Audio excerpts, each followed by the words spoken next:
Okay, but look at almost all the hip-hop beefs. There's almost always a level of violence associated with them at some point. Lil' Kim and Foxy Brown, there was a shooting in front of Hot 97. 50 Cent and Ja Rule, you know, him getting shot 9 times, a lot of people say is because of that. Game and 50 Cent, when they were beefing, there was a shootout again in front of Hot 97. Yeah. When NWA and Cube were beefing, Jack the Rapper fights and stuff like that. Definitely. When Luke and Dre and Death Row were beefing, a bunch of people got stabbed in Miami. Like, you could keep going on and on and on and on and on. And even, I don't know if you talked about this before, but I had mentioned this on my show. There was a situation where you and Quik had a show and a big fight broke out and someone got stabbed to death? No, I didn't. I wasn't there. You weren't there. You know what I'm talking about, though? Yeah, definitely. Quik had a show. Quik had a show. At the El Rey. Okay, Mob James was there also. So you know about this situation? Yeah, I was there. So describe to me what happened. When it broke out fast. DJ Quik started throwing shit. All the homies started fighting different individuals. No, okay, was DJ Quik down with y'all or was he just there by himself? No, he was with everybody. He was with us. Because DJ Quik was fucking with Death Row at one point. Yeah, all of us was together. So that 60 pounds and all that bullshit, throw that shit out the window. All of us was there together. And he had got into it with a cat. I didn't know if they was Crips or whatever. And then now you hear cats throwing up and saying they hoods. So all the homies doing that. Now, at the end of the day, everybody in there drinking and all this shit. So it went haywire. Me and Suge was at the stage. And I stayed at the foot of the stage while Suge and some chick was up there. So Suge didn't get into that. Yeah. Well, he didn't say he was getting into it. He actually was trying to get everyone out. Right. No, he was on the stage. He wasn't trying to do shit. Okay. The police let the shit happen. The security that was there couldn't do shit. There's too many people. It was too many people when it was chairs, bottles, and everything else, glass and everything else thrown in that motherfucker. Yeah, and it was some of my people who attended the show. Okay. And like I said, when a lot of that though was from our situation stemmed from a lot from just gangbanging shit. You get me? Yeah. We were Crips, they were Bloods. That shit had been going on in the city from who knows when. It didn't even have to be a rap song out, you feel me? And if Crips is somewhere with Bloods or affiliating or vice versa, you probably have a situation if it's not organized like we see today. People can come together and congregate. But like I said, my shit stemmed from gangbanging.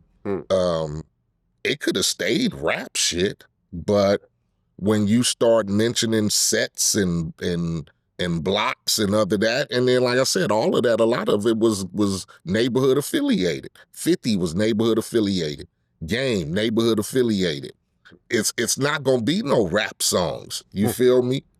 As far as a LL Cool J and a Kool Moe Dee type of situation, where we just gonna rap and battle each other and I'm the hardest, and we gonna throw. A lot of rap battles have came without there being violence. But when you associate the streets to your motherfucking heritage of where you come from, you can't live that shit down. It's hard to. So yeah, you got Above the Law with Cube in them and their fights and, me and Quik situations. And a lot of that was because of, we feeling like, fuck that. My street heritage is not gonna let me settle with just making a fucking rap song. You get me? If I can get close enough or I can do some damage, that's what we gonna do. Because even if I wasn't rapping, if that situation had promoted itself, Crips and Bloods fight each other, shoot at each other, kill at each other, as cliques and crews across the world do. You feel me? And that's besides rap music. You get me? When you heard about that situation that your people were at and someone died, got stabbed to death, from what I understand, and then Suge spoke about on his podcast, where I think he paid like $80,000 to the victim's family.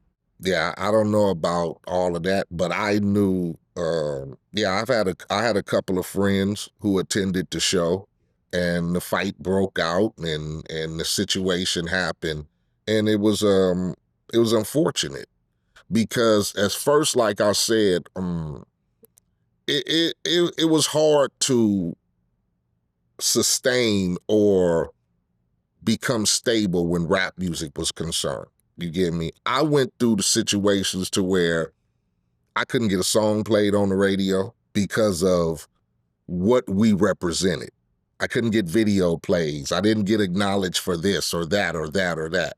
So it put a bad stain as far as hip hop to me.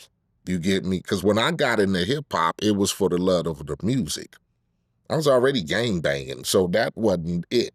I got into hip hop because it was something that I felt as a young black man growing up in, you know, the 80s in Compton, where everything was drive-bys and claiming the set. It was a way for motherfuckers to be able to express themselves without expressing themselves. So I just looked at it as it was a bad, you know, it was a bad situation. Because not only did the homies, you know, were involved, and they had nothing to do with no rap music, you know what I'm saying? They were, so to speak, innocent bystanders to niggas like when you come by and drive by and the innocent getting shot, you get me? This was some shit that formed out of a misunderstanding between me and Quik. And then it turned into where now you got hoods and neighborhoods involved. And then we still trying to make a career and trying to present ourselves as you know, wasn't no niggas cutting the checks and signing the motherfucking record deals. So we trying to present ourselves to be good hip hop artists to the labels and shit.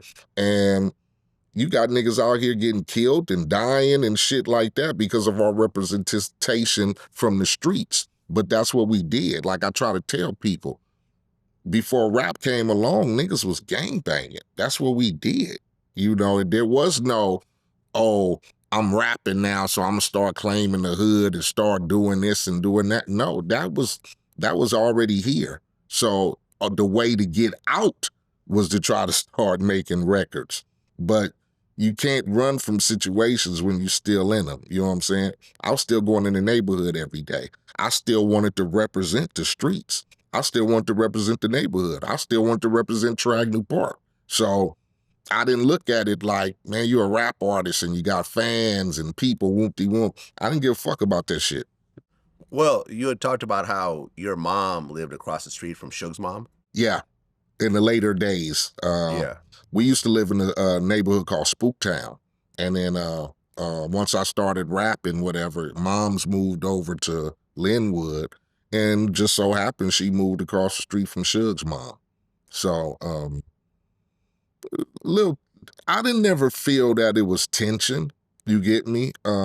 Even though I had the little situation going on with Quik and whatever, I never felt tension with my mom living over there because by that time I was fucking with other blood dudes, you know. My DJ was a blood, Mike T. I had done videos in the jungle. I knew a lot of blood dudes. So I didn't have the sense of as if I was 19 or, you know, 18, truly gangbanging and in fear of situations. Suge pulled me over one night, even though me and Quik had our thing going. He just assured me that everything would be straight over there. So because he was managing Quik at one yes, point. Yeah, definitely. And like I said, that was at the height of me and Quik's situation. So he just assured me that it wouldn't be a problem with my mom living there.